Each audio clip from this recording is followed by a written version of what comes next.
Podcast. Podcast FM. Podcast FM. La voix du net. La Silicon Valley, figurez-vous, a sa série et elle s'intitule Silicon Valley.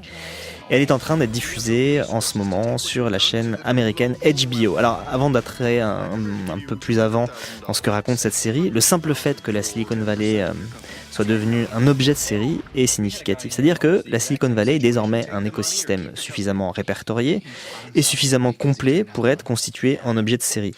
Donc cette petite région de la Californie intègre la longue famille de ces lieux devenus feuilletons et séries télé.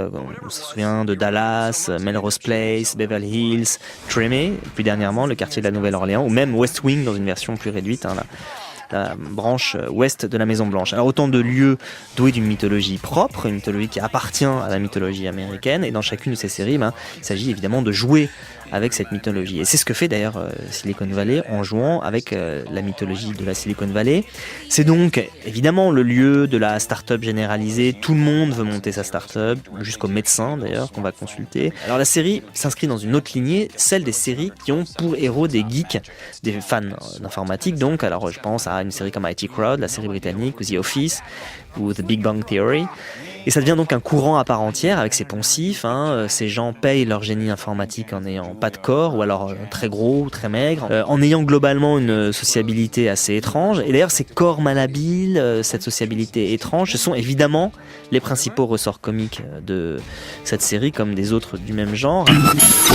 Il y a quelques jours, l'info avait fait grand bruit. YouTube rachetait Twitch, mais figurez-vous que l'affaire vient de prendre un tournant inattendu. En effet, le Wall Street Journal a annoncé que c'est finalement Amazon qui s'apprête à racheter le site de streaming de jeux vidéo Twitch pour la jolie somme de 970 millions de dollars en cash. L'info a été confirmée par Twitch quelques heures plus tard. Le deal YouTube-Twitch avait du sens au niveau du contenu, même s'il est évident que les deux services, malgré leur complémentarité, restent un peu concurrents.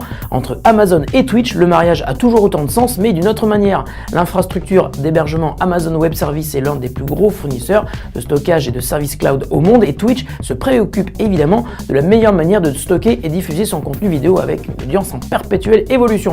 De son côté, Amazon pourrait en profiter pour y promouvoir les jeux issus de son tout récent Amazon Game Studio, une affaire à suivre, la manette en main. Nous allons découvrir ensemble comment mettre à jour Android sur votre smartphone. Pour suivre la démonstration, munissez-vous de votre mobile Android, ici un Samsung Galaxy S2, un ordinateur connecté à Internet et le logiciel gratuit Samsung Kiss installé sur votre PC.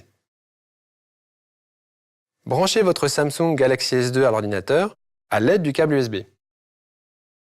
Une fenêtre s'affiche et indique l'existence d'une mise à jour. Cliquez sur Mettre à jour.